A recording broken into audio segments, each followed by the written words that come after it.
Hey, this is Paul Acevedo of Android Central, here with a video look at Elemental Kingdoms for Android. I'm running it on my EVGA Tegra Note.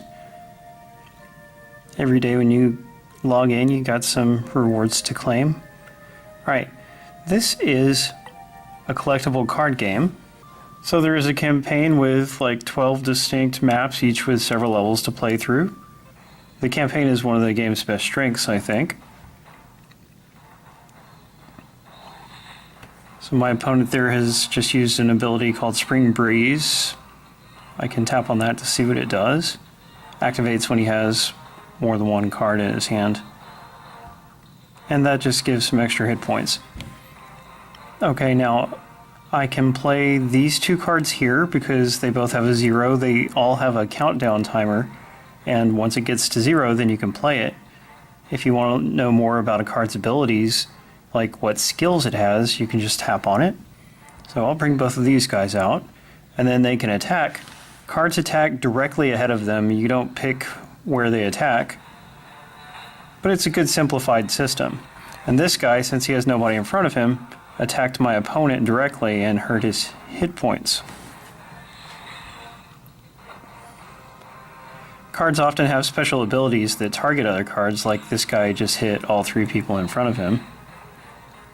If all of your cards get knocked out, then you will, of course, lose, or if you run out of hit points. Cards also have individual levels. All my guys are at level 0 right now.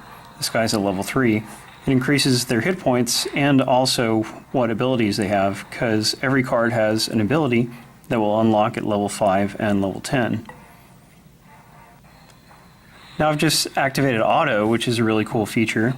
You can just put it on auto and the computer makes all the decisions for you. I mean, there aren't that many decisions to make in the first place.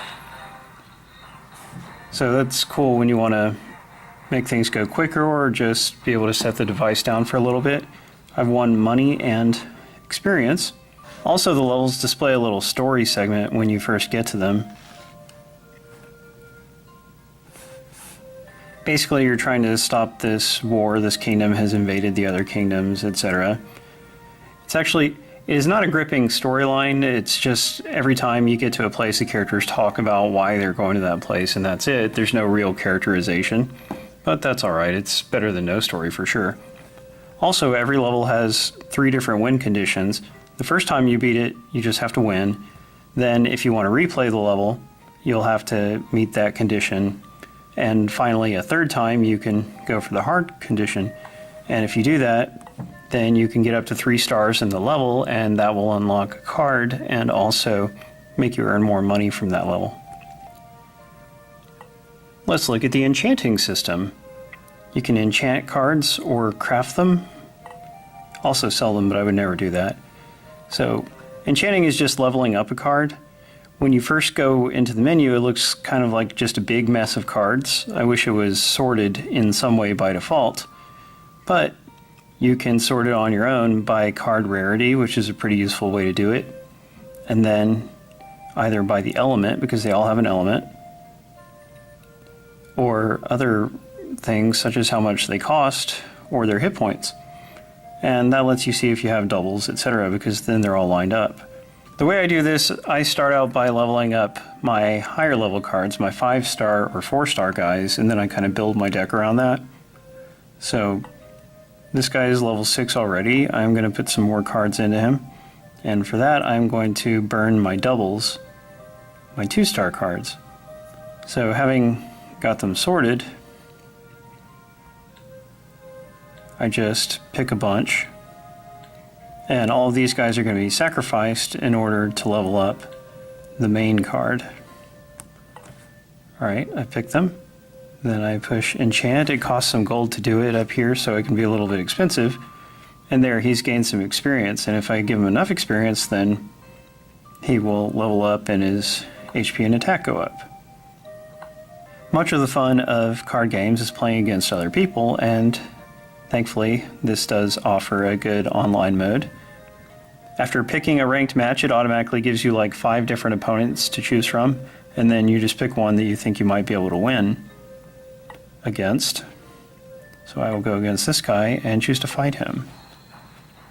In online matches, it's automatically set to auto, so you can't make any selections. This is how it works asynchronously. The other guy doesn't have to be online at the same time. So you can just watch the fight play out, or you can choose to skip it. One more element I'd like to show you is the maze mode. Certain maps have mazes, and you can go into them and fight opponents. So here I can set it to auto again, and then in mazes you can actually skip them. In story battles you can't do that. So we'll just skip that, and bam, I won that. And each floor has a certain number of monsters and chests that you have to find if you want to complete the maze. So mazes are a great way just to earn new cards and to get some experience. Each maze can be gone through once per day.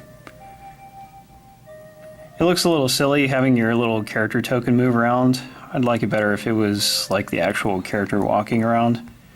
And all the mazes look identical, like they're all the same color and all that. It'd be better if there was some visual variety there. But still, the maze component is a nice thing, you know. Like there's an energy mechanic down here, so you have to, every fight you go through uses up some of your energy.